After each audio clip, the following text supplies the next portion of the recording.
8 foreign nationals na sangkot umano sa Philippine Offshore Gaming Operations o POGO ang natimbog sa Ayala, Alabang kagabi. 4 na bahay ang pinuntahan, ang 2 wala ng laman at wala nang naabutan kung anuman.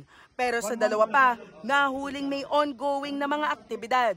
It was very clear because as we proceeded to operate on the addresses, the laptops were still live and the scripts were read, and it was very consistent with what we call the phishing scam. Sumabay ang PTV News Team kay DOJ Assistant Secretary Mico Clavano upang makita ang mga equipment ng mga akusado. Ang mga cellphone na nakacharge, talo pa ang mga nagbebenta sa Tiangge sa daming nakasaksak. 7 Chinese nationals at 1 Vietnamese ang nahuli sa operasyon. Lahat may immigration offense. Aniya, iisa lang ang may nakapagpresenta ng papeles at nahaharap siya sa kasong harboring of illegal aliens, violation ng Philippine Immigration Act ng 1940. Dagdag ni Clavano, kasalukuyan pang kinukumpirma ng pinagsanib puwersa ng Department of Justice, National Bureau of Investigation at Bureau of Immigration ang posibleng pagkahuli sa isang boss na may kinalaman sa Pogo Hub sa Porac, Pampanga. One of them is suspected to be a boss from the Porac Pogo Hub, although we are still verifying that his identity as of this moment. Ibinunyag din ng DOJ na mayroong isang bahay na may koneksyon umano sa kasalukuyang nililitis na kaso kay Alice Guo.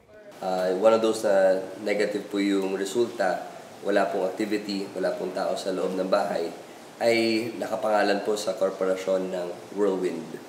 So this is connected to the previous raids and all the companies that are connected to Alice Guo and company.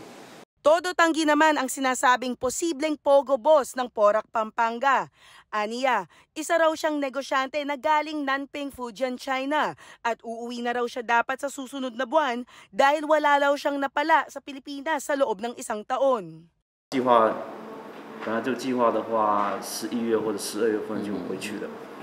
Ang plano ko magtayo ng supermart o restaurant, pero nakita ko ngayon yung recently yung mga Chinese umuwi na, mahina na negosyo, kaya nga balak ko na uwi sa China din.